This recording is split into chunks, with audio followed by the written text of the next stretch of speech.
Hello and welcome to our review of the Go City Las Vegas Pass. Today we're going to be taking a look at this attraction pass and show you how it works, what attractions you can visit, and if the pass is worth buying for your trip to Las Vegas.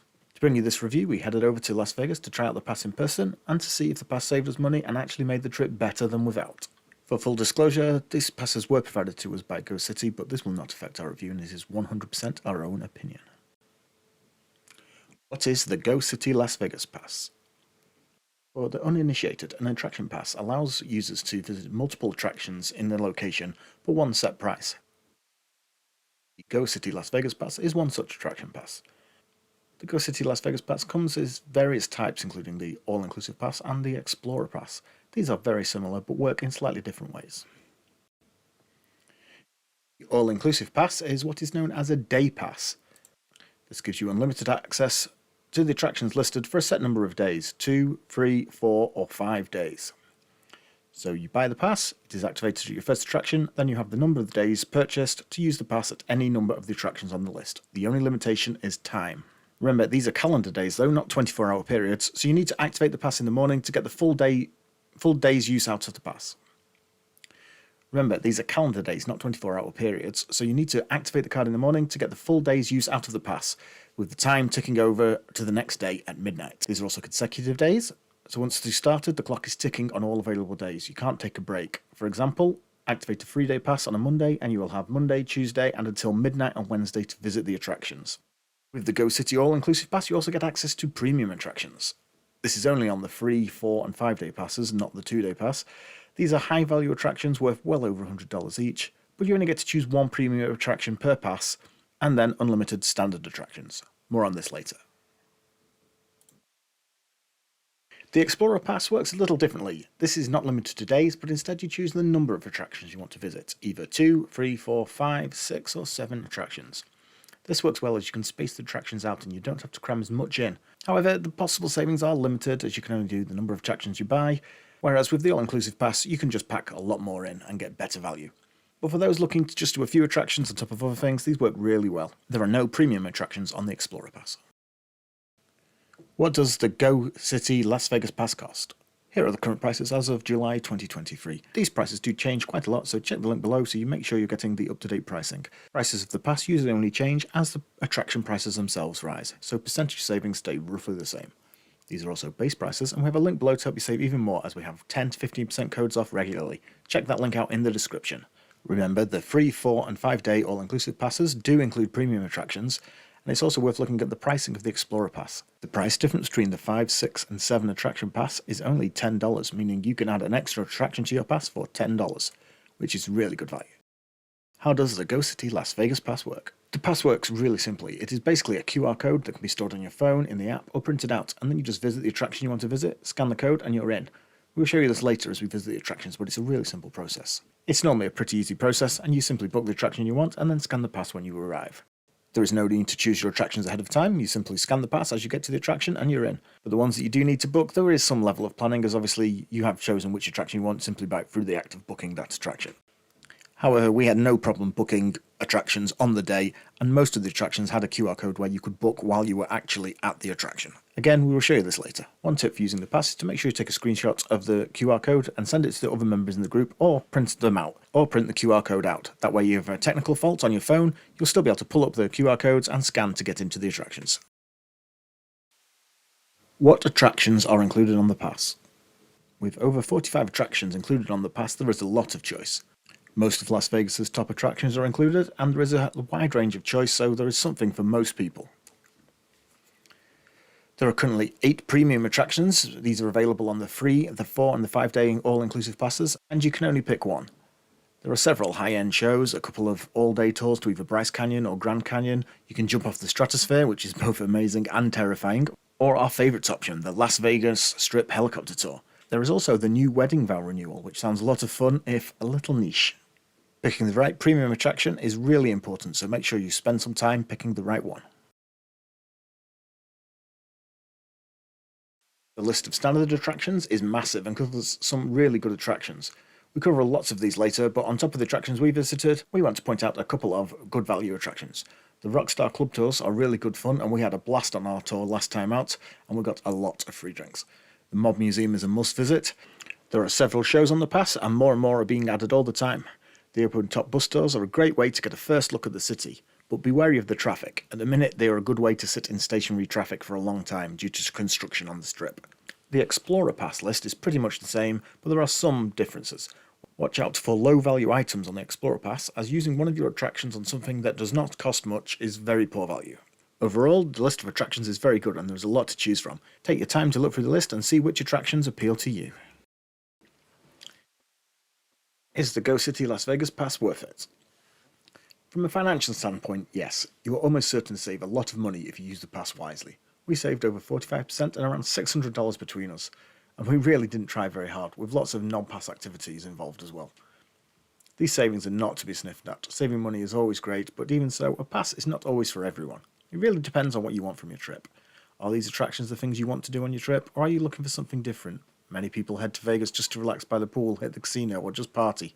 We're all different, and we all have different trips. But if you plan to visit some of Las Vegas's most popular attractions during your visit, then the pass is sure to save you quite a substantial amount of money. We also find the pass great for inspiration and trying new things. There is always something on the pass that we probably wouldn't have done without it, and often these turn out to be our favourite attractions. For example, we would have never have done the club tour, but overall we really enjoyed that and had a great time. What we normally find when using these passes, which we do in most cities we visit, we just end up doing a lot more with a pass than we would do without one. We find the pass is great for just trying out attractions you wouldn't normally do. This really helps when the attraction is actually disappointing, because at least you can look as if you didn't pay for it. It's also great for budgeting. You have one upfront cost and that is all you have to pay, so there's no nasty shocks when you get back home. Finally, it is worth noting that some of the listed prices are a little on the high side. For example, show tickets can usually be found cheaper than the listed price on the page, or you can get attractions at discounted sites such as Groupon. But to do this for many individual attractions becomes quite a chore. With the pass, you're getting a fantastic deal on all your attractions without shopping around and carrying tons of paperwork and tickets. You're saving a huge amount of money and making very little effort in doing so. So overall, we never visit Las Vegas without a pass. We have done most of the attractions already, but still have a great time revisiting attractions and finding new things to do still after all this time. So if you are looking to buy a pass, take a look in our description to find links to promo codes to get an extra discount. Or come along with us for a 3-day trip to Las Vegas where we see how much we can save on the pass. Okay, on day one we didn't really use the pass at all. It was a bit of a waste. We were away doing other things.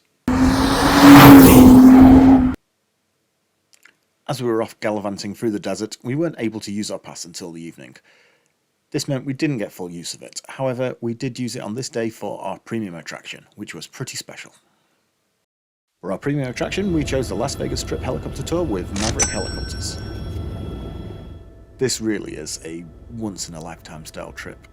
Maverick are one of the top operators in the city, and the views down the strip are really something else. The Las Vegas lights twinkling in the darkness, it's just truly stunning and truly magical. This is the sort of experience you remember forever.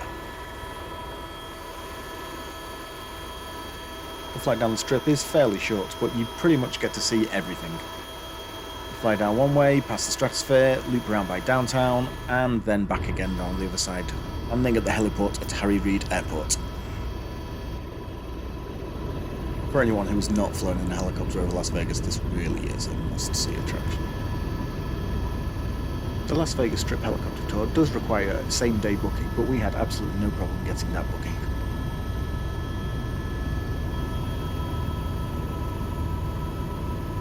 The tour used to include free transportation, but this is no longer the case, but we just jumped in an Uber and it's only a 5-minute drive down to the terminal. Most of the best views are out of the left-hand window, so make sure you try and get a seat on that side of the helicopter. So, despite not using the pass properly during the day, we still managed to use $139 worth of savings, so a big chunk out of the pass straight away.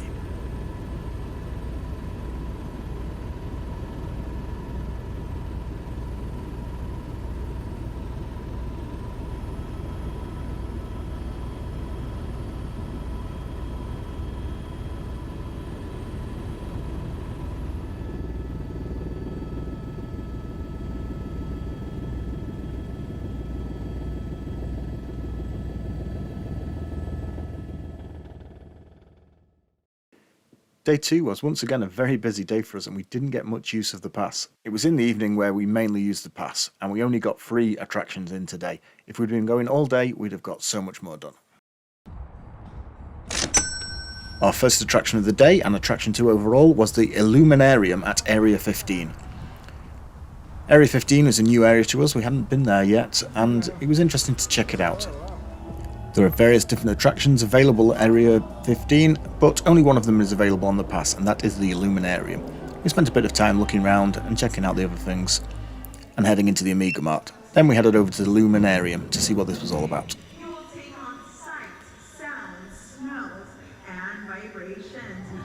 The Illuminarium is an immersive experience, which is designed to take you on a safari into Africa. Overall, it's not that amazing. You don't really feel you're there, but it's still nice to see large representations of the animals. The floors are very interactive, and it's all good fun. I believe children would very much enjoy this, whereas we were a bit, yeah, it's okay. Again, this was one of those attractions that felt good that it was on the pass and wasn't really costing us any extra money. Then in the evening, after a day by the pool and having an all-you-can-eat lobster buffet, we headed to the Flylink zipline. This is a really fun attraction. Unfortunately, they wouldn't let us film here, but we still love doing it. It's great to do it at night. It's not very intense. It's quite gentle, as you don't have to actually commit to the zipline. You are held in place and then they release you, which is really handy because the hardest thing about ziplines is stepping off the edge. Overall, it's a bit of a rush, it's a bit fun, but it's nice, gentle, and it's not too intense, so pretty much anyone can have a go. We often see some older people riding this. It's great fun.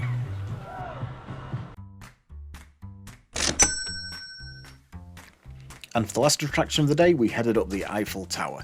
This attraction gets a bit of a bad reputation because some people don't like the fact that the views are not unobstructed, but we still love it. It really is one of the best views in Las Vegas. It's right in the center of the strip. It's very tall and it just has some really, really good views. You're looking straight down onto the Bellagio fountains. You can see up and down the strip. You can see the Cosmo, Paris behind you. Really everything. It's such a good view. It is a shame that the views aren't unobstructed, but you get over it. There are little holes if you want to take photos, and just generally it feels very high, and it is a very, very good experience. Probably some of the best views in the entire city. Overall, it doesn't take long, so we just slipped into Paris, scanned the pass, and headed up to the top of the tower. As you can see, the views are really, really breathtaking. After this, we called it a night and hit the casino for a few hours. We had now finally got the pass into the green, so current savings were $15.74 and we had a full day to go tomorrow. The final day was going to be devoted almost exclusively to attractions. We had a nice 2-for-1 breakfast to have at the Excalibur, so we had that first, and then we worked our way up the strip, doing attractions along the way. First attraction of the day was the Big Apple roller coaster at New York, New York. In all honesty, this roller coaster is terrible.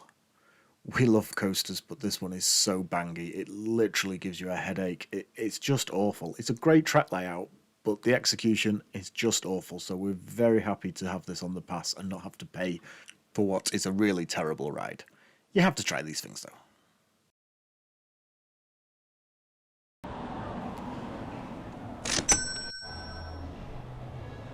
Next on the list was the Flyover. This is a much better attraction. We really enjoyed this. This is very similar to Soarin' at Disneyland. You get a little pre-show first, which isn't that good. It takes a little bit of time, but it adds to the overall experience. Then you're onto the main ride. This lifts you up into the air and then simulates flying. There are a few options available, but the only one available on the pass is the West, and this is good because this actually takes you around the area where you're visiting.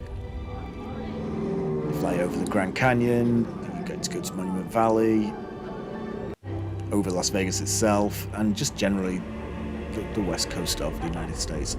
We really enjoyed this ride. It wasn't quite up to the level of Soarin', but it really wasn't far off, and well worth the time. There's a large amount of secondary effects such as wind and probably slightly overuse of water sprays to really get you in the mood. It really was a fun ride.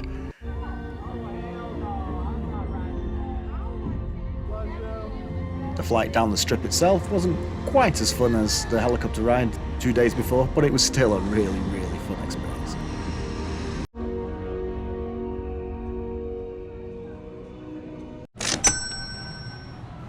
We then headed to the high roller observation wheel.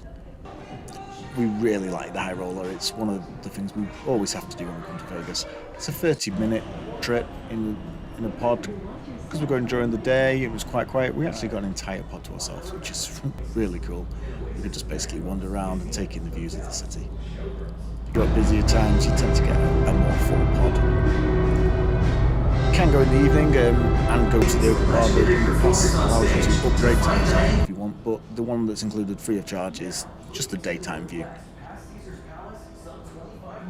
This is one of those experiences where you need to do both. The daytime view is brilliant, but so is the night, and the open bar version is just excellent. We were lucky we managed to time a nice Bellagio fountain show, which was really fun. You don't always get these, but we lucked out this time. The high roller did require us to book in advance, which we did via the app, but we also found when we got there was a QR code at the desk, and we could have just booked there and then.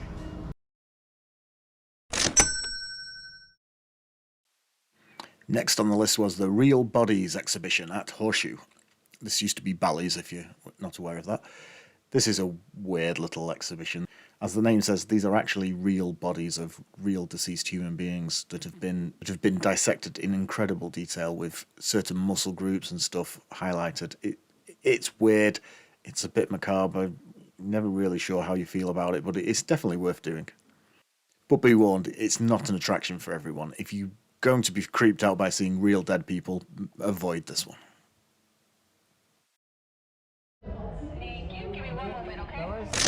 And the final attraction of this trip was Madame Tussauds. This is about the most touristy thing you can do in any city, but we really like it. Madame Tussauds vary depending on the city. Some are good, some are bad, and they tend to be based around how accurate they portray the city you're in. The Vegas one is brilliant. It's got all the characters you would expect that are associated with Vegas, from present day right to the old Rat Pack and glamour era. It's got movie stars, it's got music stars, it's got sports stars, and just about everyone in the exhibit is some way related to or associated with Las Vegas. Either they've had shows there, they're from the area, or just generally have the vibe of being associated with Las Vegas. It's a perfect place to just have some fun, grab some great selfies for back home, and just generally enjoy the exhibit. It's not the largest exhibit, but it is really good fun. And of course, it's got a whole section dedicated to The Hangover. You can grab a drink with Alan, you get to meet Phil, you can even have a dust up with Mike Tyson and head to his toilet to have a look at the tiger. It's everything you want. We love The Hangover, most people in Vegas do, and it's just really good fun. You can even head to the Little Chapel and get married by George Clooney for some reason.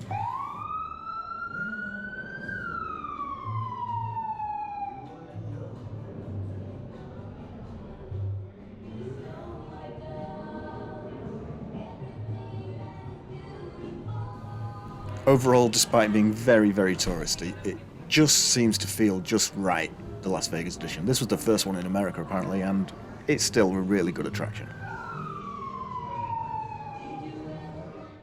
Overall, the pass was really great value for our trip. We had a really busy time in Vegas and did not really make the best use out of the pass. This was partially deliberate, as we wanted to show how even by half-arsing it, we were still able to save a ton of money. The first 2 days we barely used the pass, only visiting 4 attractions. And even with this lackluster effort, we still broke even. If we had tried harder, we could have easily saved much more. There was just so much time where we did other things such as visiting buffets, gambling, pool time, and driving a supercar around the desert. On the third day, we really focused on the pass and spent the whole day exploring the strip. This took the total cost of our attractions to $411 each, so $822 for both of us. That's crazy money. And in truth, we would not spend nearly that much if we didn't have the pass. It just means we would do less. With the pass costing $234, this meant a saving of $177.93 each. For us, this is actually pretty poor. We use passes a lot, and to only save 40% is actually really poor going. But we currently have a 10% code for the Go City Las Vegas Pass, which brings the price of the pass down to $210.60 and the savings up to $201.33. That's a little bit more respectable. And if you want to use the 10% code, you'll find a link in our description below. If we just focused a little more on the pass, we could have done, for example, the Rockstar Club Tour, which we've done in the past, and that's $99 each, the Mob Museum at $39, which is one of the best museums in the city, or one of the shows that are popping up more and more on the pass. This would have sent our savings skyrocketing into the 60 to 70% zone, saving $500 to $600 between us, or over $1,000 for a family of four. Now, in reality, some of these savings could have been realised by shopping smartly, only focusing on things we really wanted to do. You can skip the Illuminarium and the New York coaster from our perspective. But one of the joys of the pass is just the way it opens up the city. For a set fee, you're free to hit the strip and just really do what you want. If you were planning on doing some of these attractions anyway, or are looking for inspiration on what to do in the city, the Go City Las Vegas Pass is such a great buy. For us, there were no significant downsides. For almost all attractions, we just turned up, scanned the pass, and headed on in. The only exception being the helicopter tour. But you would not expect to just turn up and hop on a helicopter. In fact, we don't like the fact that you can only book 24 hours out, as it runs the risk of missing out. Part of the reason we booked it for the first day was in case there was no availability and we had to bump it to later on. In fact, we advise using the link on the Go City website to play around with availability so you can see how it works and how to make sure you can get booking before committing to the pass. Overall, we had a great time. We saved a load of money, which we may have donated to the casino afterwards, and generally just did a lot more on our visit to Las Vegas than we would have done without the Go City Las Vegas Pass. Remember to like and subscribe if you found this content helpful, and you can read our detailed review of the Go City Las Vegas Pass in the link in our description, or to use one of our discount codes to save even more. Bye for now.